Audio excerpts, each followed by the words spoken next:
Normal ಡೆಲಿವರಿಗೆ try ಮಾಡ್ತಾ ಇದ್ದೀರಾ, ಎಲ್ಲರೂ ಈ ಟಿಪ್ಸ್ನ ಫಾಲೋ ಮಾಡಿ. ಫಸ್ಟ್ ಒನ್ ನೀವು ಮಾಡಬೇಕಾಗಿರೋದ್ರಿಂದ ಸ್ಟ್ರೆಸ್ನ ಕಡಿಮೆ ಮಾಡ್ಕೋಬೇಕು. ಏನು ಸ್ಟ್ರೆಸ್ಸು ಮೇನ್ ಆಗಿ ನಿಮಗೆ ಏನು ಸ್ಟ್ರೆಸ್ ಇರುತ್ತೆ? ಅಯ್ಯೋ ನಾರ್ಮಲ್ ಡೆಲಿವರಿ ಹೇಗಾಗುತ್ತೇನೋ, ಸಿಸರಿನ್ ಆಗಿಬಿಟ್ರೆ ಅಯ್ಯೋ ನೋವಾಗುತ್ತೇನೋ, ಅನಸ್ತೇಷಿಯಾ ಕೊಡಿಸ್ಕೋಬೇಕೇನೋ, ಈ ಥರದ್ದು ಯೋಚನೆಗಳನ್ನ ಫಸ್ಟು ಅವಾಯ್ಡ್ ಮಾಡಬೇಕು. ಎರಡನೇದಾಗಿ ಹೆಲ್ದಿ ಡಯಟ್ ಅಂದರೆ ವೆಜಿಟೇಬಲ್ಸ್ ಫ್ರೂಟ್ಸ್ನ ತಗೋಬೇಕು.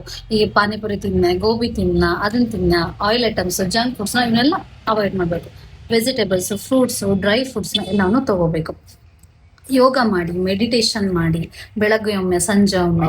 ಆನಂತರ ಏನು ಮಾಡಬೇಕು, ಹೆಲ್ದಿ ಎಕ್ಸಸೈಸ್ ಅಂದರೆ ಈ ಬಟರ್ಫ್ಲೈ ಎಕ್ಸಸೈಸು, ಆಮೇಲೆ ರಿಸ್ಕ್ ಇಲ್ಲ. ಈಗ ಹೋಗಿ ಜಿಮ್ಮಿಗೆ ಹೋಗಿ 10 kg ಕಲ್ಲು ಎತ್ತಿದ್ನ ಆ ಥರ ಎಲ್ಲ ಮಾಡಬಾರ್ದು.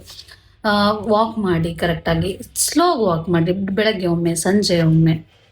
ಬಟರ್ಫ್ಲೈ ಎಕ್ಸಸೈಸ್, ಡಕ್ ವಾಕು ನಿಮ್ಮೆಲ್ಲ ನೋಡಿರ್ತೀರ ವಿಡಿಯೋಸಲ್ಲಿ, ಅದನ್ನ ಫಾಲೋ ಮಾಡಿ. ಐದನೇದಾಗಿ ಏನು ಮಾಡ್ಬೇಕಂದ್ರೆ ಹೈಡ್ರೇಟೆಡ್ ಇರಬೇಕು. ಅಂದರೆ ದಿನಕ್ಕೆ ಏನಿಲ್ಲ ಅಂದರೂ 2 to 3 ಲೀಟರ್ಸ್ನ ವಾಟರ್ನ ದಿನ ಕುಡಿಬೇಕು. ಅದರ ನಂತರ ಸ್ವೀಟ್ಸ್ನ ಅವಾಯ್ಡ್ ಮಾಡಬೇಕು. ಅದರಲ್ಲಿ ಯಾಕಂದರೆ ಶುಗರ್ ಐಟಮ್ಸ್ ಜಾಸ್ತಿ ಇರುತ್ತೆ, ಸೊ ಹಾಗಾಗಿ ಸ್ವೀಟ್ನ ಆಲ್ಮೋಸ್ಟ್ ಅವಾಯ್ಡ್ ಮಾಡಿ. ಏಳನೇದಾಗಿ ಏನು ಮಾಡ್ಬೇಕಂದ್ರೆ ಕಂಪ್ಲೀಟ್ ರೆಸ್ಟ್ ಮಾಡ್ಬೇಕು. ಅಟ್ಲೀಸ್ಟ್ ಏನಿಲ್ಲ ಅಂದ್ರೂ ನೈಟು 8 hours ನಿದ್ದೆ ಆಗಬೇಕು.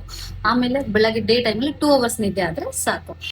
ಎಂಟನೇದಾಗಿ ನೀವೇನು ಮಾಡಬೇಕು ಅಂತಂದರೆ ಚೈಲ್ಡ್ ಬರ್ತ್ ಕ್ಲಾಸಸ್ಗೆ ಜಾಯಿನ್ ಆಗಿ ಅಲ್ಲಿ ನಿಮ್ಗೊಂದು ಐಡಿಯಾ ಬರುತ್ತೆ. ನಾರ್ಮಲ್ ಡೆಲಿವರಿ ಹೆಂಗೆ ಅಲ್ಲಿ ನಿಮಗೆ ಹೇಳ್ಕೊಡ್ತಾರೆ, ಪೇನ್ಸ್ ಹೆಂಗಿರುತ್ತೆ, ಯಾವ ಟೈಮಲ್ಲಿ ನೀವು ಹೋಗಬೇಕು ಹಾಸ್ಪಿಟಲ್ಗೆ ಅನ್ನೋದನ್ನ ನಿಮಗೊಂದು ಐಡಿಯಾ ಕೊಡ್ತಾರೆ. ಸೊ ಅದು ಐಡಿಯಾ ಇದ್ರೆ ನಿಮಗೆ ಈಸಿ ಆಗುತ್ತೆ. ಸೊ ಆಲ್ಮೋಸ್ಟ್ ಎಲ್ಲರೂ ಈ ಟಿಪ್ಸ್ನ ಫಾಲೋ ಮಾಡಿ, ಶೇರ್ ಮಾಡಿ, ಲೈಕ್ ಮಾಡಿ.